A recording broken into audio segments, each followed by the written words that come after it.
Hello, I'm James, Hi, I'm Jimmy, and welcome to A Job Done Well. the podcast that helps you improve your performance and enjoyment at work. Good afternoon, how are you doing? I'm doing well. How are you? I'm fabulous, thank you very much. What are we going to talk about today? Today, we've got the follow-up episode. Last week, we talked about the Lord Darzi's report into the performance of the NHS. We talked about some of the issues and how we thought they were very common in many, many organisations that we've worked in. Yeah. Today, we're going to talk about what would we do about some of those issues. Now, so is this the episode that we're going to forward on to the Secretary of State for Health and try and get a job? Wes treating? No, we will not be passing this on to Wes. But what we will be doing is sharing some ideas that perhaps could help improve performance. Things we've seen elsewhere. Yeah, exactly. So what have you been up to this week? So this week, I have been doing something to help my brain. Oh, is that right? It's quite a big job. Yeah, took me a while to find it, but I did a masterclass on this. So masterclass, for those who don't know, is a subscription service you can sign up to that you have eminent professors and famous people. So it's only a masterclass because you paid a lot of money for it. I paid a lot of money to get a masterclass. Well, the one I did was on neurological development. All right. So it was talking about how you keep your brain working well into your later years. your twilight years. Yeah. Anyhow, what it was saying is try stuff that is new, try stuff that challenges you, try stuff that challenges you in different ways. So one of the suggestions that I'm trying out this week is I dusted off a Lego set. A Lego set. A couple of years ago. Yeah. So I'm like, how do I get my brain working better? I regress to childhood and I start doing Lego. Some Lego. So I am doing a Lego of the Tower of London. Good for you. Well, I've also been doing stuff that will make sure that I progress well into my latter years. Yeah, what's that? I've been cleaning out the gutters for Mrs. Lawther.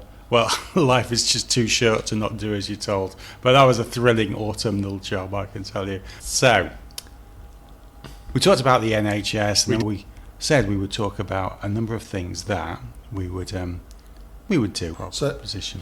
So let's just recap. So if you'd listened to last week's episode, great. If you didn't, we were talking about Lord Darzi's report, which was commissioned by the government to look at the performance and state of the NHS, so that they can put together their 10-year plan to improve the current situation.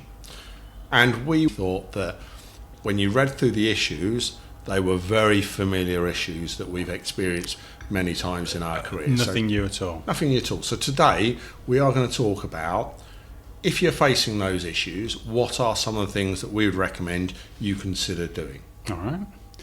So where would you start then? So I would start at the top with purpose. And we discussed the fact we that... bang on endlessly. We don't discuss. No, but we talked last week about the fact that whilst we'd all agree that the purpose of the NHS is to do something to do with health of the nation, yeah. But it wasn't clearly articulated everywhere so that everyone could understand. In general, organisations that create that clear and compelling purpose that really drives all of their people and actions and decision making, that's where I'd start, is just really being clear on that and sharing it and making sure that everything is aligned about that. Right, and I know this sounds really nebulous, but if you don't know what you're trying to do, you don't stand a hope in hell of doing it. That will be my first point. Yep. But there are examples of organisations that do this beautifully. I mean, Google wants to organise the world's information. Amazon wants to be the world's most customer-centric organisation. So these companies that are really successful do this. And what they do really well is not only are they clear on what it is so that it trips off the tongue for all their staff and their customers, but they drive every action and the way of thinking and the decision making around that purpose. Yeah, and one of my favourite examples of this was I think it was the Rowing 8, Sydney 2000. Ah, yes. Yeah, and there's a guy called Ben Hunt Davis who was in that Rowing 8, and he wrote a book called Will It Make the Boat Go Faster? But that was their real thing. They always used to say, will it make the boat go faster? And they used to drive all of their decision making and all of their focus and all of their activities on that question. Yeah. Examples that really brought it to life for me is they skipped the opening ceremony for the Olympics. So a great honour to walk around and represent your country at the opening ceremony. They didn't go because they asked themselves, how would attending the opening ceremony, staying up late, how would that help the boat go faster? And they concluded it probably wouldn't. So they didn't go. They watched it on TV instead. But they won a gold medal. So there's an example. Yeah. So number 1, purpose. Right. Now, when you've understood purpose, what's the next thing you go looking at? The next thing is to really think about the system in its entirety. We touched on the fact that the NHS appears to work in a complex series of silos. Yeah. And there are lots of knock-on impacts from one silo to another. Thinking about the whole system, end to end, how everything works together, how everything from the technology, the processes, the policies, the way you're managing people, everything. Yeah.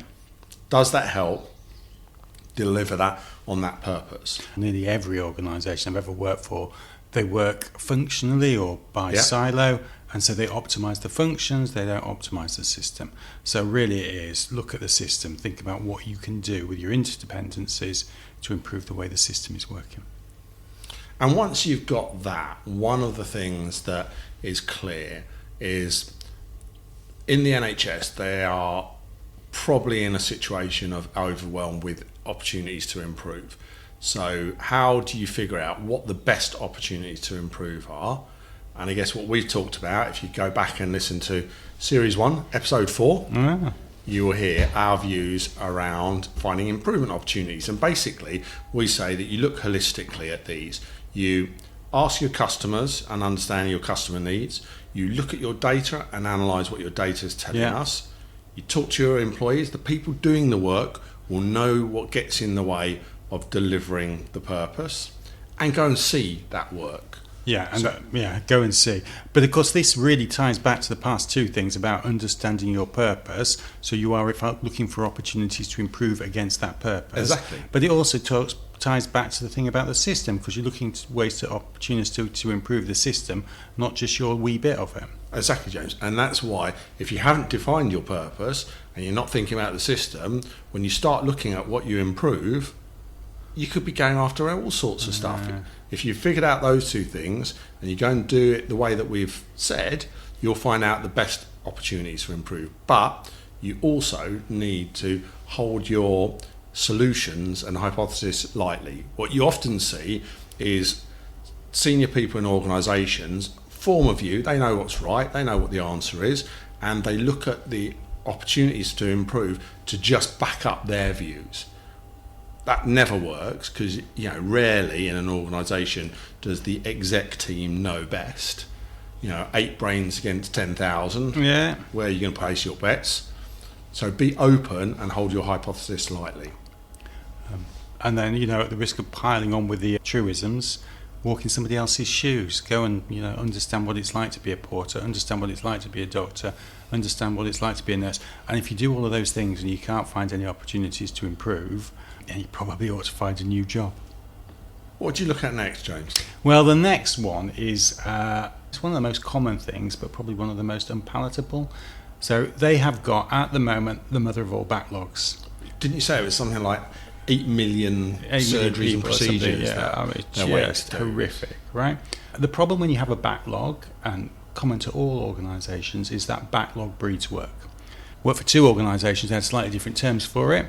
One, they talk about a callback spiral. So people couldn't answer the phone, so they called back, and the volume should just go through the roof. Yeah. The other organisation I worked for, it was a bit more macho. They used to call it turbo. Sounds more flashy. But it was exactly the same problem. Of course, this is happening. If you've got people who are sick and you're not treating them, they'll going to get sicker. And this happens. The dynamics of backlog happen whether you're dealing with patients, dealing with claims, dealing with applications. It doesn't matter what the work looks like. And as you say, it breeds work, but also it's incredibly hard working in an organisation that's holding a backlog, because it overshadows everything that you're doing. So a few basic rules that we find work really well with dealing with backlog. The first one is don't let it occur in the first place. So, because they do grow exponentially when they get a life of their own. So jump on it quick. Admittedly, in this situation, a wee bit late. The horse has definitely bolted and gone to the next county. So what you need to do is create a fire break. Yeah. So what do you mean by that?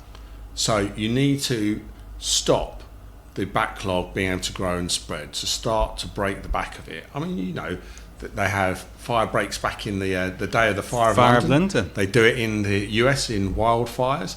How do you create that break to stop this out of control thing?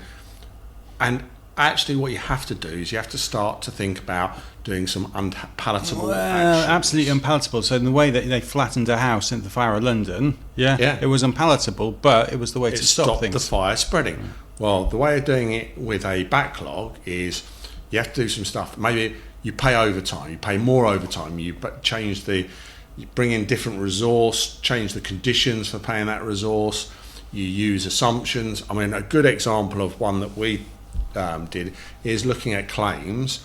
Well, we found that a cost of settling a claim was £500. So when we're facing extreme conditions, any claim, regardless of its validity, under £500 got paid. Right, because it was going to cost you that much anyway. Now, these aren't things that you would necessarily want to do in business as usual situations, but in extreme situations, know what those things are ahead of time, think about it ahead of time, and then when you get the backlog, this is how you deal with it.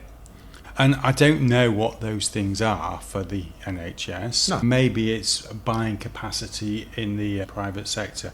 Maybe it's using pharmacies. Yeah, and it might be, and that's a good example. It might well be. I mean, we used pharmacies in COVID for vaccinations, but I wouldn't necessarily buy in capacity from the private sector, take it. Yeah. And it's that sort of thing where you just have to go to the extreme to solve the problem. The third thing is mitigate the work coming in. Right. So this is, in the NHS terms, how do you get into prevention? And you can't wait until the backlog's gone to zero to start getting into that. So how do you look at preventing some of the health issues? How do you look at dealing with the incoming claims, the incoming work, whatever it is, to try and mitigate that so the backlog stops growing? It really is a question of thinking of all the things you could do, writing them down and stacking them from least unpalatable to most unpalatable, and just working your way up the list. Along with impact, absolutely. Yeah. What would you do next then? Well, the next one is a bit more esoteric. Go on then. And actually, in fairness to the government, they are talking about doing this, but it really is about taking a long-term view. Yeah. Most things that are worth doing take a period of time to do, and you've seen this. People trying to hit their sales numbers, and they've got 3 weeks to go. Yeah. They'll do all sorts of ridiculous things, which actually mess things up rather than fix them. So, if you really want to improve your system, it's about standing back and taking the long-term view and thinking, well, what are the bets that we need to be placing now to make sure that it's working in the future? Yeah, don't just be dictated to by the political cycle, the monthly target, the annual budget cycle. They're all the things that drive you, but they're unlikely to drive you to come up with the best answers in terms of some of your solutions. Yeah, absolutely. So that I think is the next thing. And in fairness, they're looking at it, but how do you stand back and take a long-term perspective of what you're trying to do? But even I agree, James, but even in their situation, they're saying it takes 10 years, but they've got to show progress in the first 5. Well, yeah. So they will have to prioritise some stuff to give them some wins that allow them to tell the story, that allow them to get the full 10 years to do the work. That, and a linked thing to that then is the whole thing about being able to stand back and reduce some of the political point scoring so that you can actually say this is what we're doing and it is going to take time. Well, your great example of this is Amazon. Oh yeah, I'm the Amazon fanboy. I'm not sure that's strictly true, but Jeff Bezos goes on record and he'll say we like to take the 7-year view on things. Right. And you think, oh yeah, all right. But the point he makes, which I think is really interesting, he says most companies at the extreme, they'll look at things for 3 years. Maximum. Maximum. But if you didn't pay back in 3 years, they're not doing it. But Bezos' point is, well, that actually gives me years 4, 5, 6 and 7. There are a whole host of games and projects and Lord knows what else I can do, moves I can make, which no other company will even look at because they're not prepared to take the longer term perspective. In fairness, you can have that view when you're the richest man in the Well, world. that's quite true, yeah. Oh, isn't Elon Musk the richest man in the world? Well, there you go. Jeff versus Elon. Oh, yeah, a couple of Fruit Loops. Another over the cage way. match. Yeah, all right. So there you go, long-term view. What next then? The show you're listening to right now brings you insights to help you improve performance and enjoyment of work. It takes a long time to produce, but we think it's well worth it. It's all in the name of helping you getting the job done well. All we ask in return is that you share the link to this show with someone that you think would benefit from it. And if you haven't already, click on follow the show wherever you're listening to this podcast right now. Anyway, let's get back to the show.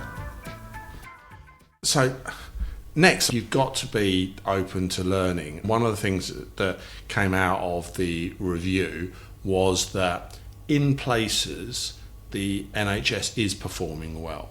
There are plenty of examples of exemplary performance. So you've got to look for and learn from the best. Right, that's really interesting because quite often, and we've seen this time and time again, but the solution is in the room. Yeah.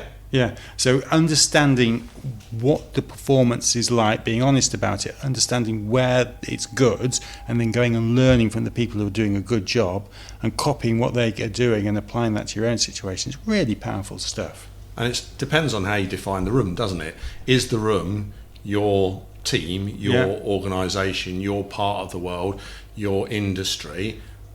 The answer will be out there. You've just got to really do two things. One, be curious, and two, avoid the wasn't invented here syndrome. Yeah, I mean, I've seen that as mundane as call handling in a call centre. But when you stand back and look, some of the agents are really, really good at it and they answer customers' queries and kill them stone dead, whereas other ones just bounce calls left, right and centre. So even on a small scale like that, just looking at the variation and understanding who's good and what I can learn from it, really powerful stuff. That example, I remember you looking at the variation in performance in a particular team and got outstanding results by doing exactly that.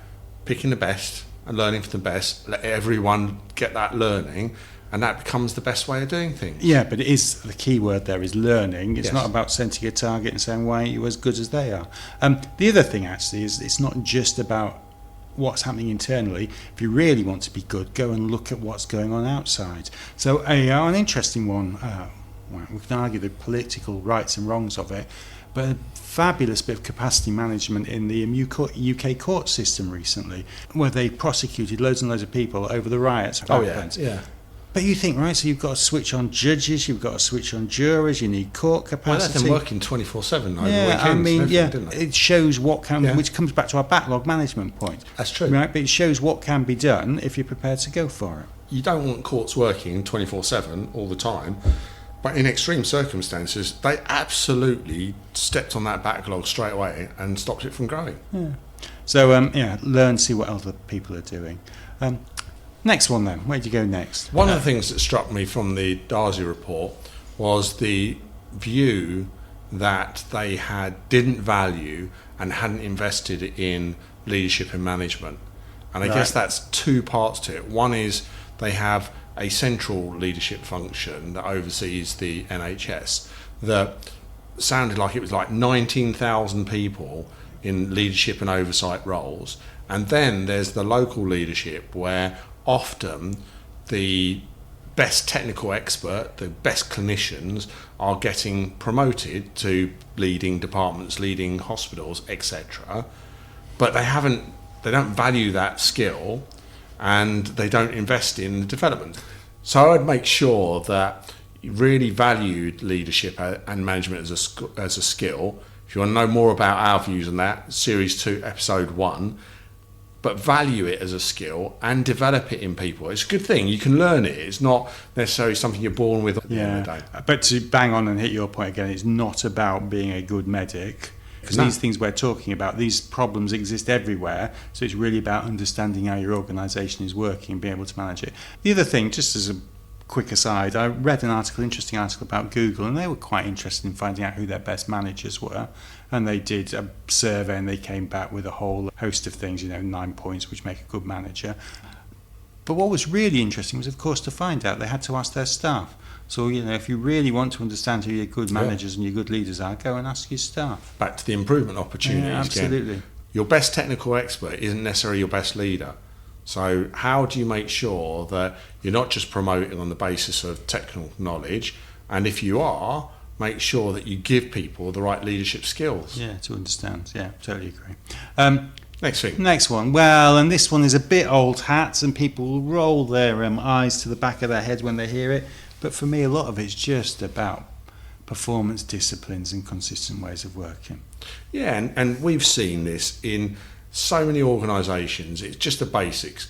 If you've got your purpose clear, how are you measuring that purpose? Yeah. Do you have those measures on performance boards around your organisation in your teams? Do your teams do huddles on a regular basis? Do you have the right review and oversight of performance? These are just basic performance practices that are not always consistently done and used through organisations. And I have no doubt that the people are saying it won't work here. Well, it works other places. What's so special about you?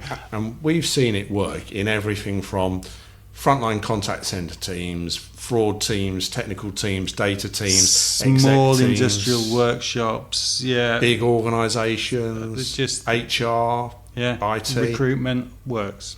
But of course, it only works if you're clear about your purpose, because if you've got something dodgy that you're going after, it will just reinforce those bad habits.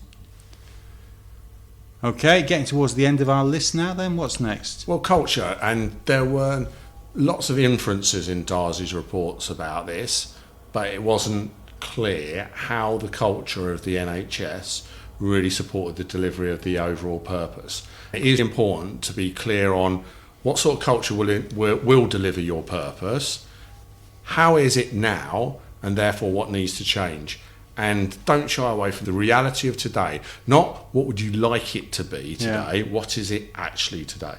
Yeah, and you hear all sorts of horror stories about people covering things up. So what does a good culture look like? Well, a good culture is one where you're constantly improving, sharing information and striving to deliver against your purpose. And working together as one team to deliver that purpose. Then that leads me to the final one, which I think is the overall problem in all organisations, and it's just about education. There is a company called Vanguard Consulting, who people may or may not have heard about, and they've got a very simple model, but it's quite powerful. They talk about thinking, system and performance. Yeah.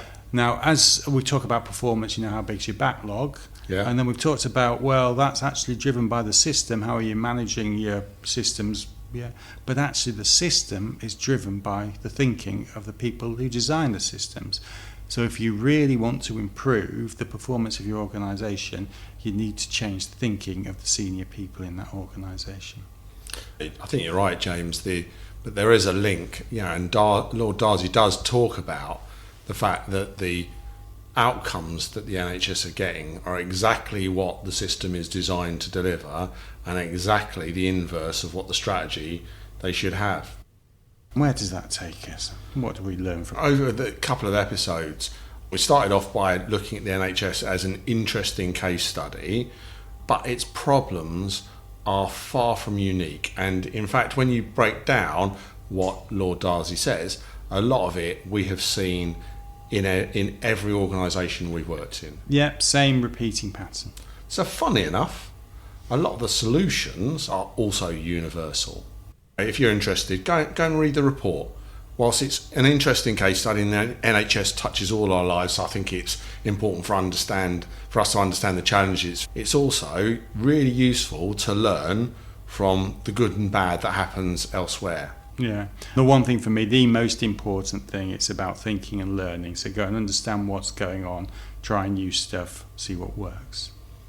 Because if you do what you've always done, you'll get where you always gone. Yeah, absolutely. Hopefully you've all found this episode useful, both in terms of understanding how the same problems happen in organisations, but also some of the solutions that we would put out there. If you want to talk more about it, so Wes, if you're listening, give us a shout. Yeah, all right. Thanks, everyone. Speak to you next week. Cheers now. We cover a whole host of topics on this podcast, From purpose to corporate jargon. but always focused on one thing, getting the job done well.